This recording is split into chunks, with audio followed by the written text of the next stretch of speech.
International social media Patel Prahlad भाई, world news.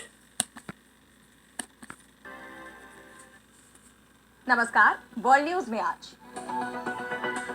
Canada में Justin Trudeau का दौर खत्म हो गया है और मार्क कार्नी नए प्रधानमंत्री चुन लिए गए हैं।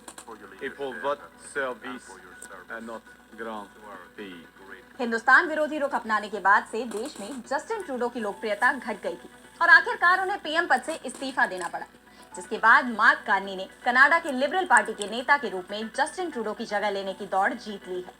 पीएम के रूप में चुने जाने के बाद उन्होंने अमेरिकी राष्ट्रपति डोनाल्ड ट्रंप को चेतावनी भी दे दी है।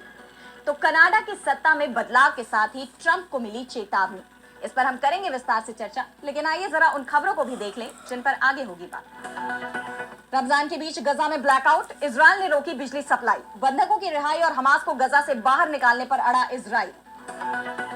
सीरिया में भीषण गृह युद्ध, असद समर्थकों की नई सरकार से टकराव के बीच 1000 लोगों की गई जान, यूएन ने की शांति की अपील।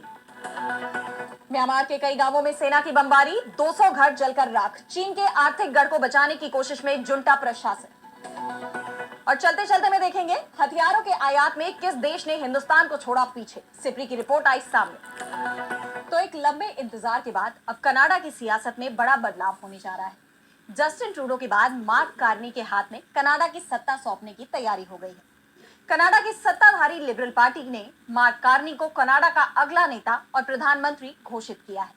59 साल के कार्नी, जो पहले बैंक ऑफ कनाडा और बैंक ऑफ इंग्लैंड के गवर्नर रह चुके हैं, उन्होंने 85% से ज्यादा वोटों के साथ लिबरल पार्टी का नेतृत्व जीता। कार्नी के पीएम बनने की खबर सामने आते ही चर्चाओं का बाजार गर्मा गया है। सवाल उठ रहे हैं कि ट्रूडो के कार्यकाल में जो गलतियां हुई, हिंदुस्तान पर उन्होंने जिस तरह से आरोप लगाए, अमेरिका ने जिस तरह से कनाडा पर दबाव बनाने की कोशिश की, इन सब मुद्दों पर अब नए प्रधानमंत्री का क्या रुख होगा। और चुनाव में जीत हासिल करते ही कार्नी ने अपना मत भी साफ कर दिया। हालांकि उन्होंने हिंदुस्तान पर तो अपना रुख साफ नहीं किया, लेकिन अपने पहले ही संबोधन में अमेरिकी राष्ट्रपति डोनाल्ड ट्रंप को साफ संदेश दे दिया कि कनाडा कभी भी किसी भी तरह अमेरिका का हिस्सा नहीं बनेगा। डोनाल्ड ट्रंप को लगता है कि बांटो और राज करो की अपनी योजना से हमें कमजोर कर सकते हैं।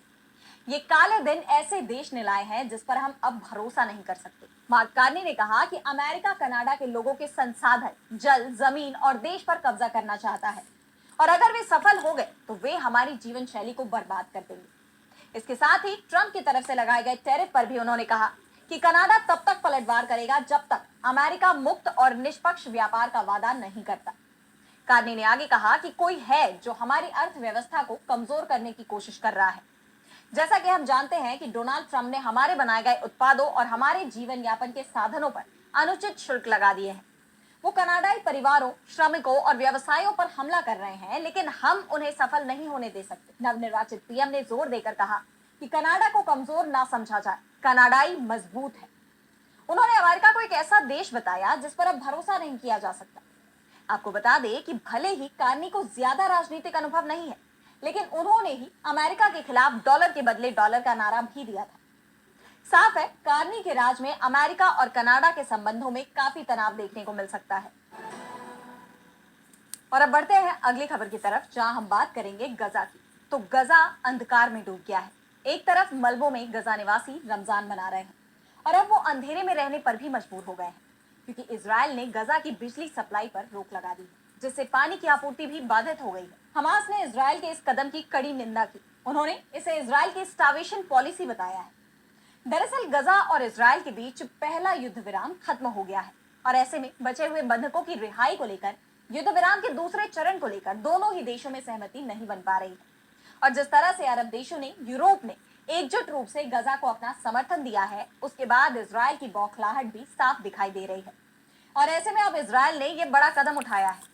दरअसल इजराइल ने गजा में एक जल सुविधा को इजराइल के इलेक्ट्रिक ग्रिड से जोड़ा था, ताकि गजा के लोगों को हर दिन 20,000 लीटर तक की दर से मध्यम से लंबी अवधि के आधार पर पानी उपलब्ध कराया जा सके। एक नीति जिसने इजराइल की वैश्विक वैधता को भी बनाए रखने का काम किया। लेकिन अब उसी देश ने रमजान के पाक महीने में गजा निवासियों को पानी के लिए मजबूर कर दिया है। इजरायली ऊर्जा मंत्री एली कोहेन ने बताया कि उन्होंने गजा की बिजली सप्लाई को तुरंत प्रभाव से रोकने के आदेश पर हस्ताक्षर कर दिए हैं। उनका कहना है कि हम अपने बंधकों को घर वापस लाने और युद्ध के बाद हमास को गजा में न रहने देने के लिए अपने पास मौजूद हर उपकरण को सक्रिय करेंगे। इजराइल का दावा है कि अभी भी हमास के कब्जे में 59 बंधक हैं। आपको बता दें कि बीते हफ्ते ही इजराइल ने गजा में राहत सामग्री, तेल और दूसरी चीजों को लेकर जाने वाली गाड़ियों का रास्ता रोक दिया था और साथ ही ये घोषणा भी की थी कि वो पानी सप्लाई बंद करने के बारे में भी विचार कर रहा है। अब बिजली सप्लाई पर रोक लगा